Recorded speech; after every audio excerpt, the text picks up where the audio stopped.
Merry Christmas everyone. আশা করি তোমরা সবাই খুব ভালো আছো। সো আমি একটু আগে স্টোরি শুনেছি, অ্যান্ড স্টোরি শোনার পর আমার মনে হলো স্টোরিটা তোমাদের সাথে শেয়ার করা উচিত। তো একজন টিচার কিভাবে 30টা মেয়েকে মার্ডার করে অ্যান্ড কিভাবে হচ্ছে যে অ্যাবিউজ করে, এটা নিয়ে একটা স্টোরি ছিল।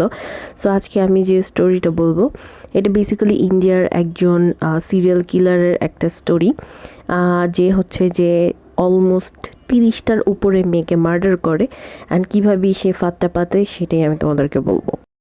ঘটনা শুরু হয় একটি গ্রাম থেকে, অ্যান্ড ওই গ্রামে একটি মেয়ে হুট করেই গুম হয়ে যায়। তো তখন হচ্ছে গ্রামবাসীরা ভাবে যে এই মেয়েটি হয়তো একটি মুসলিম ছেলের সাথে ভেগে গিয়েছে। যেহেতু এটি ইন্ডিয়া, সো ওরা হিন্দি মুসলিম এর মাঝখানে বহুত ঝামেলা হয়, তো ওরা এটা নিয়ে দাঙ্গা ফাসাদ হয়, অ্যান্ড ওদের যেই লোকাল পুলিশ স্টেশন থাকে সেখানে প্রায় 150-200 লোক জড়ো হয়ে যায়, অ্যান্ড পুলিশ একদম চাপের মধ্যে পড়ে, অ্যান্ড ওইটার জন্য পুলিশকে খুব ভালো মতো ইনভেস্টিগেট করতে হয়। অ্যান্ড যখন ইনভেস্টিগেট করতে থাকে তার 2-4 দিনের মধ্যে দেখা যায় যে ওই মেয়েটির লাশ পাশেরই একটি গ্রামে বাস স্টপে পাওয়া গিয়েছে, বাস স্টপের টয়লেটে পাওয়া গিয়েছে। তো এইটা নিয়ে যখন হইচই পড়ে যায় যে এভাবে কীভাবে একটি মেয়ে মারা যেতে পারে, তো তখন হচ্ছে যে পুলিশ ভালো মতো ইনভেস্টিগেট করে, অ্যান্ড তখন দেখে যে ওই মেয়েটিকে একটি নাম্বার থেকে অনেক বেশি কল দেওয়া হতো, অ্যান্ড ওই মেয়েটি ওই ফোন নাম্বারে অনেক বেশি কথাও বলতো। আর ওই নাম্বারটি একটি মেয়ের নাম্বার ছিল, আর ওই মেয়েটি যেই মেয়ের সাথে কথা বলতো, মানে সবচেয়ে বেশি কথা বলতো, সেটিও একটি মেয়েই ছিল, অ্যান্ড ওই মেয়েটিও অলমোস্ট 1 ইয়ার ধরে গায়েব ছিল।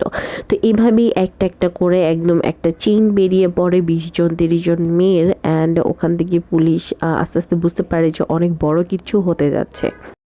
এরপরে পুলিশ অনেক খোঁজাখুঁজি করার পর এতগুলো নাম্বার পায়, অ্যান্ড এতগুলো নাম্বারের মধ্যে একটি নাম্বার জাস্ট একটি গ্রামে তখন হচ্ছে খোলা পায়, অ্যান্ড খোলা পাওয়ার পরেই একটি ছেলেকে পাওয়া যায়, অ্যান্ড ছেলেটি ইয়াং ছিল, অ্যান্ড ইয়াং ছেলেটির যখন খোঁজ করা হয়, পুলিশ যখন ওখানে যায় এবং গিয়ে ছেলেটির খোঁজ করে, তো তখন দেখা যায় যে ছেলেটি পুলিশকে জানায় যে এটা ওর নাম্বার না, এটা ওর চাচার নাম্বার। অ্যান্ড ওর চাচাকে ট্র্যাক করার জন্য পুলিশ যেটি করে, একটি জাল পাতে, অ্যান্ড পুলিশ হচ্ছে ওই ছেলেটি থেকে ওর চাচার নাম্বারটি নিয়ে নেয়, অ্যান্ড নাম্বারটি নেওয়ার পর ট্র্যাকিং শুরু করে দেয়, অ্যান্ড ট্র্যাকিং করার পর দেখে যে সুস্মিতা নামের একটি মেয়ের সাথে ওর চাচার খুব কথা হচ্ছে, অ্যান্ড ওই নাম্বার যেই মেয়েটির থাকে ওই মেয়েটির সাথে পুলিশ কন্ট্যাক্ট করে, অ্যান্ড কন্ট্যাক্ট করার পরে ওর চাচাকে ধরার একটি ফাঁদ করে, অ্যান্ড দেখা যায় যে পাশের একটি রেস্টুরেন্টে ওর ওই চাচাকে আসতে বলে, মানে ওই মেয়েটির হেল্প নিয়ে, অ্যান্ড আসার পরে পুলিশ ওই ছেলেটাকে ধরে ফেলে।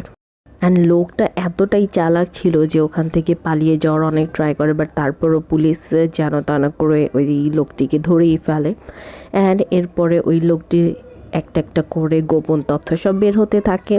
লোকটির নাম হচ্ছে মোহন কুমার, অ্যান্ড সে পেশায় একজন টিচার। এটি অলমোস্ট 2009 এর ঘটনা, অ্যান্ড দেখা যায় যে এই লোকটির 3টি বিয়ে হয়েছে অলরেডি, অ্যান্ড সে একে একে করে মেয়েদের সাথে মিথ্যা কথা বলে, অ্যান্ড প্রেম করে, তারপর মার্ডার, এরকমই চলতে থাকে। অ্যান্ড তার যে প্রথম ওয়াইফ ছিল, সেই ওয়াইফটিও তার একটি স্টুডেন্ট ছিল, যেহেতু সে টিচার ছিল, তো এইটা তার একটা স্টুডেন্ট থাকে, অ্যান্ড ওই স্টুডেন্টকে ভাগিয়ে নিয়ে সে বিয়ে করে, অ্যান্ড ওটাকেও ডিভোর্স দিয়ে দেয়, যেহেতু তার বিয়ের লাইফটি ভালো মতো চলছিল না। তারপরে আরও 2টি বিয়ে করে। এরপর বিয়ে করার পর তার second wife and third wife জানতো না যে দুইজন মানে লোকটি বিয়ে করেছে, বাট সে একটা টাইমে লুকিয়ে লুকিয়ে সেকেন্ড বউ অ্যান্ড লুকিয়ে লুকিয়ে আবার থার্ড বউর সাথে দেখা করতো। তার এই অবস্থা চলাকালীন সময়ে হুট করে তার একজন কলিগ যে ডিভোর্সি ছিলেন, তো সে হচ্ছে যে হুট করেই জিলে পড়ে মারা যায়। তো এইটা নিয়েও বেশ তোলপাড় হয়, আর তখন হচ্ছে যে তার সাথে এই মহান যে লোকটি, সে লোকটিকেই দেখা যায় যে তার সাথে ছিল যখন সেই মহিলাটি মারা যায়। অ্যান্ড কোর্টে যখন যাওয়া হয়, তো তখন দেখা যায় যে এই মহান কনফেস করে যে মেয়েটির সাথে হচ্ছে ছেলেটির ঝগড়া হয়, অ্যান্ড এরপরে হচ্ছে যে মেয়েটি একা একা অ্যাক্সিডেন্টলি পানিতে পড়ে মারা যায়। কিন্তু ওখানে যে জেলেরা ছিল তারা দেখেছিল যে এই মহান যে লোকটা, সে হচ্ছে যে ওই মেয়েটাকে হচ্ছে যে ধাক্কা দেয় এবং পানিতে ফেলে মেরে ফেলে।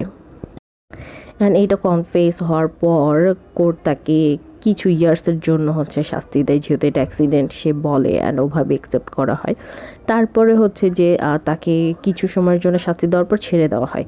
অ্যান্ড এই সময় হচ্ছে যখন সে জেলে ছিল তখন তার একটি ফ্রেন্ড হয়, যে হচ্ছে যে মোটামুটি বিনা কারণেই জেলে আসে, লাইক ওইরকম মেজর কোনো তার হচ্ছে যে ক্রাইম ছিল না। সে একটাই ক্রাইম করেছিল, সে যেহেতু জুয়েলারি মেক করতো, গহনা তৈরি করতো, স্বর্ণের গহনা, তো ওইখানে যে সাইনাইডটা ইউজ করতো, ওই সাইনাইডটা হচ্ছে যে সে অবহেলিতভাবে ফেলে রাখে, অ্যান্ড ওই সাইনাইডটি হচ্ছে অ্যানিমালস খেয়ে ফেলে। তখন হচ্ছে যে অনেক গরু অ্যান্ড অনেক ছাগল, এরকম 20-30টা অ্যানিমেল মারা যায়। আর এটার জন্যই হচ্ছে যে ওর ফ্রেন্ডের হচ্ছে এরকম জেলে আসা হয়, অ্যান্ড ও শাস্তি পাচ্ছিল। তো এই জিনিসটা জানার পর মোহন হচ্ছে যে অনেক বেশি মানে ফার্স্ট টাইম জানে যে এরকমভাবেও মানুষ মারা যেতে পারে বা প্রাণী হত্যা করা সম্ভব, মানে এইটাই তখন ওর মাথায় ফার্স্ট টাইম আসে। তারপর এই মোহন টিনেজ মেয়েদেরকে টার্গেট করা শুরু করে, যাদের এইজ মোটামুটি 18 এর নিচে অ্যান্ড হচ্ছে যে 13 এর উপরে, এরকম এইজের মেয়ে বা 12-13 বছরের খুব অল্প বয়সের মেয়েদেরকে টার্গেট করতে থাকে। অ্যান্ড ও কী করে, এই মেয়েদের সাথে অনেক ভালো মতো, যেহেতু ওর অনেক বয়স ছিল, সো ও তো বুঝবেই যে কীভাবে একটা ফিমেল পার্সনের সাথে কথা বলতে হয়, কীভাবে অ্যাট্রাক্ট করা যায়, অ্যান্ড কীভাবে হচ্ছে যে ওদেরকে ম্যানিপুলেট করা যায়। তো এভাবেই দেখা যেত যে ও অনেক বেশি মেয়েদের সাথে কথা বলতো, অ্যান্ড ও একসাথে অনেকগুলো টার্গেট রাখতো না, 1-2টা টার্গেট রাখতো, অ্যান্ড ওই মেয়েদেরকে খুব ভালো মতো বুঝাতো। তারপর হচ্ছে যাদের যৌতুকের জন্য বিয়ে হচ্ছে না, তো এরকম মানে টিনেজ মেয়েগুলোকে ও টার্গেট করতো, অ্যান্ড ওদের সাথে প্রচুর কথা বলতো, অ্যান্ড ও এভাবে কথা বলতো যে যেন মেয়েরা মানে বিলিভ করে যে মানে ও বিয়ে করবে, এভাবেই বলতো মেয়েগুলোকে, অ্যান্ড মেয়েগুলোকে বিয়ে করবে এগুলো বলার পর এরপরে হচ্ছে যে ওরা বিয়ের প্ল্যানিং করতো। আর টিনেজে ডেফিনেটলি আবেগ অনেক বেশি থাকে, তো মেয়েরা হচ্ছে যে ওর কথায় হচ্ছে খুব ইজিলি ফেঁসে যেত, অ্যান্ড ফেঁসে যাওয়ার পর মেয়েরা হচ্ছে যে ও যেটাই বলতো মেয়েরা ওই কথাগুলো শুনতো, অ্যান্ড শোনার পরে হচ্ছে যে ওর সাথে বিয়ে করার জন্য ভেগে চলে আসতো। তো মোহন যেটা করতো সেটা হচ্ছে যে ও যখন মেয়েদেরকে নিয়ে চলে আসতো বাসা থেকে, তো তখন হচ্ছে যে কোনো রকমের লেটার বা কোনো রকমের নোট এগুলো রেখে আসতে দিত না। ও বলতো যে তুমি চলে আসো, এরপরে তোমার ফ্যামিলিকে আমরা মানিয়ে নিব, আর যদি না মানে আমরা বিয়ের পরে গিয়ে হাত পা ধরে বসে থাকবো, মানে এইভাবেই ও ট্রাই করতে হচ্ছে যে ওই মেয়েদেরকে ব্রেইন ওয়াশ করার। তো তারপরে কি করতো, ওই মেয়েদেরকে ও হচ্ছে যে বলতো যে তুমি যখন চলে আসবে তখন হচ্ছে অবভিয়াসলি কিছু টাকা পয়সা অ্যান্ড তোমাদের যে গহনাগুলো রয়েছে বা বাসার বা ফ্যামিলির যে গহনাগুলো রয়েছে, টাকা পয়সা গহনা, এই সব কিছু নিয়ে চলে আসতে বলতো।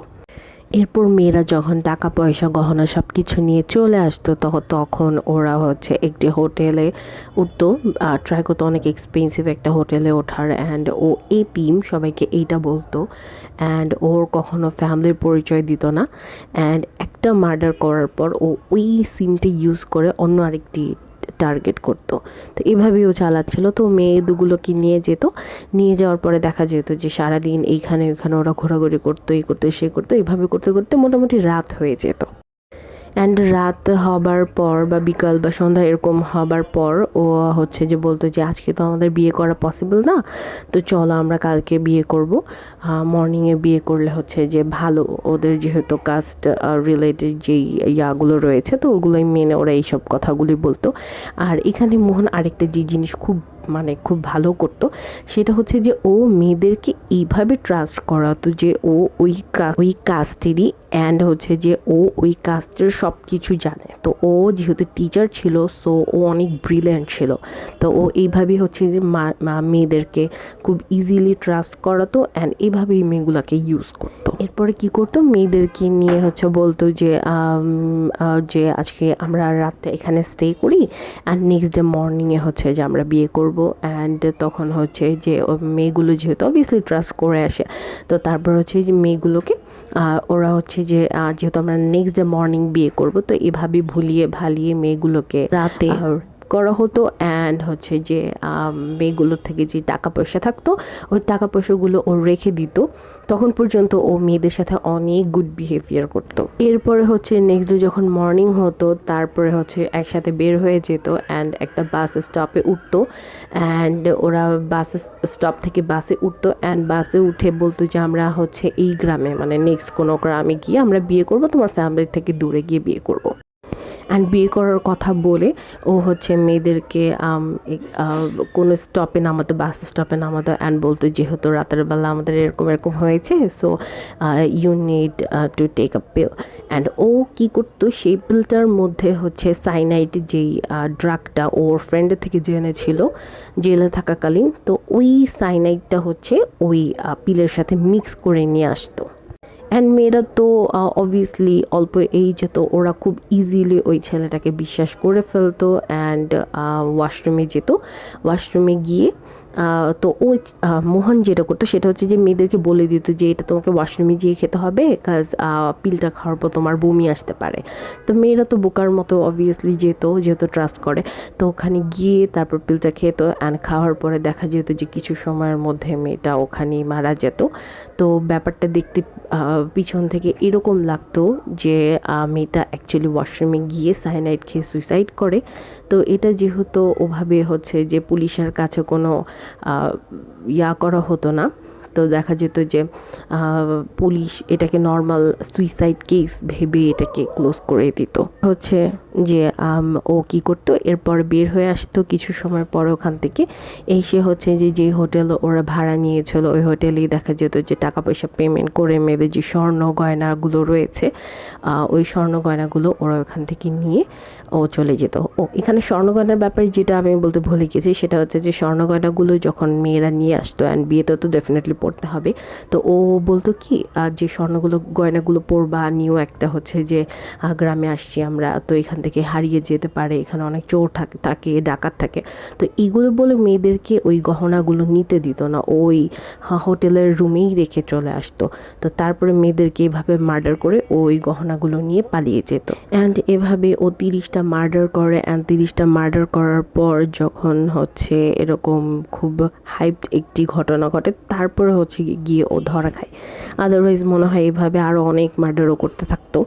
অ্যান্ড পুলিশ একটা একটা করে ইনভেস্টিগেট করে যখন সব কিছু বের করে, তখন ও এতটাই চালাক ছিল অ্যান্ড এতটাই ব্রিলিয়েন্ট ছিল, ও কোনো লয়ার নেয়নি, ও নিজের কেস নিজে লড়েছে, নিজে হ্যান্ডেল করেছে অ্যান্ড ও বারে বারেই বলতো যে আমি হচ্ছে যে মেয়েদের সাথে মেয়েদেরকে মার্ডার করিনি, মেয়েরা হচ্ছে আমার সাথে ঝগড়া হতো, সো দ্যাটস ওরা গিয়ে সুইসাইড করতো। তো এইটাই ও বারে বারে ট্রাই করতো বোঝানোর, কিন্তু তারপরে পুলিশ যেহেতু স্ট্রং এভিডেন্স ছিল, সাইনাইড পেয়েছিল ওর কাছে থেকে, আর এরপর হচ্ছে আই উইটনেসও ছিল, এই আই উইটনেসের সাহায্যে হচ্ছে যে ওকে অনেকগুলো কেসে যাবজ্জীবন কারাদণ্ড এবং হচ্ছে যে ওকে কিছুতে হচ্ছে ফাঁসির আদেশও শোনানো হয়। অ্যান্ড ও ফাঁসির আদেশ শোনার পর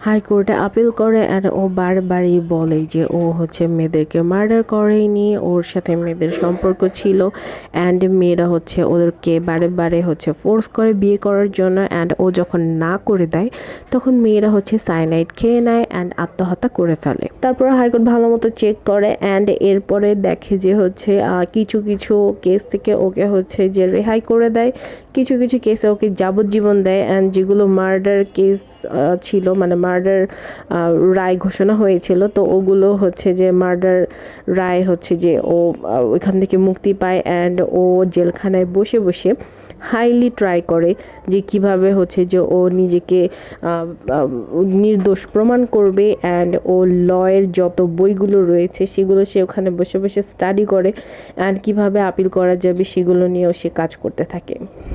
আর ও এতটাই চালাক যে এতগুলো মেয়েকেও স্টুপিড বানায়। তো আমি বলবো যে যারা মেয়ে রয়েছো, ফিমেল পারসন রয়েছো অ্যান্ড অল্প এজে লাইক টিন এজে রয়েছো, তাদের হচ্ছে হরমোনাল চেঞ্জেস অনেক বেশি র্যাপিডলি হতে থাকে। সো দেখা যায় যে তখন হচ্ছে যে কোনো ধরনের একটা বড় ডিসিশন নেওয়াটা তখন অনেক ইম্পসিবল টাইপ হয়ে যায়, মানে খুব রেয়ার, মানে তুমি তখন অনেক বেশি আবেগ দিয়ে তখন কাজগুলো করো, তো তখন দেখা যায় যে সবচেয়ে বেশি ভুলগুলো হয়ে থাকে।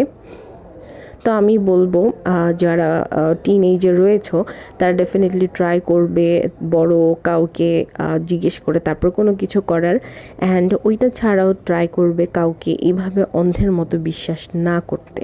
আর অবভিয়াসলি ফ্যামিলির এগেনস্টে গিয়ে কোনো ধরনের কোনো ডিসিশন নিবে না। তো তোমার ফ্যামিলি যেটা তোমাকে সায় দিতে পারছে না, তো তুমি কিভাবে ভাবতে পারো যে তুমি একটা রাইট ডিসিশন নিচ্ছ?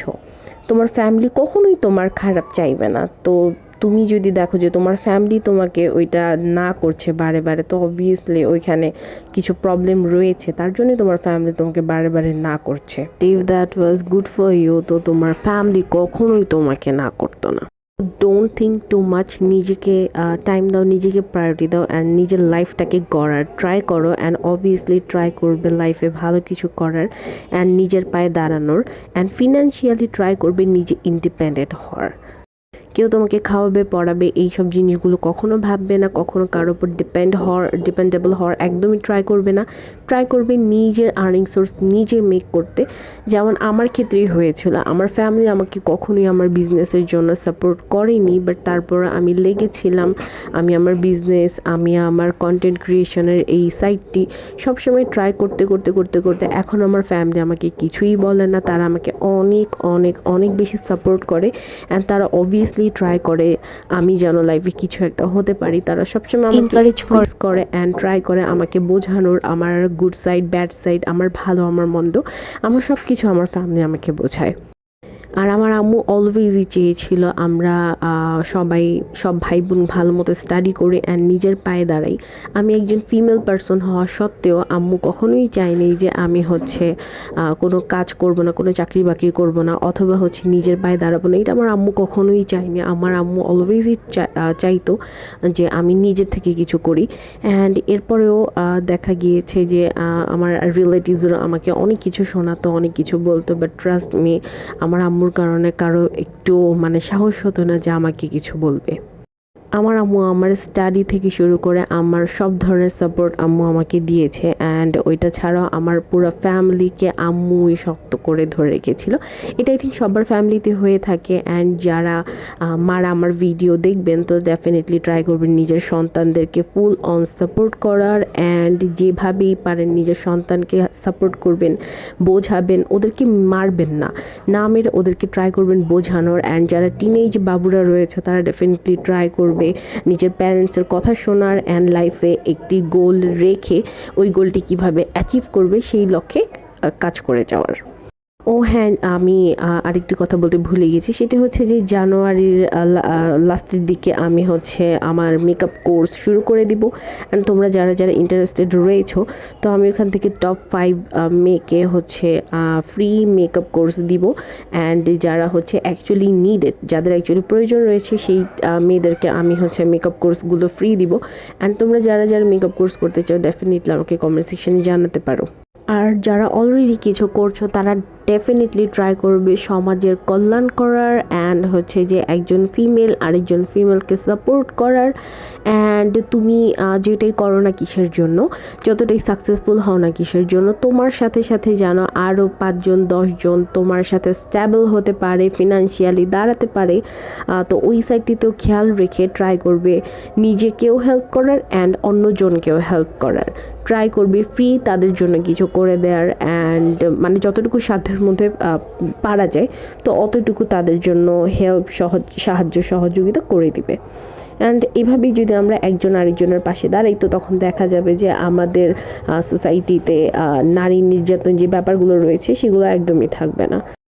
তো ভিডিওটা একটু লং হয়ে গিয়েছে, যদি ভালো লেগে থাকে then obviously like, comment, share and subscribe my channel. আর তোমরা চাইলে অবভিয়াসলি তোমার ফ্রেন্ডস অ্যান্ড ফ্যামিলির সাথে শেয়ার করতে পারো আমার ভিডিওগুলো।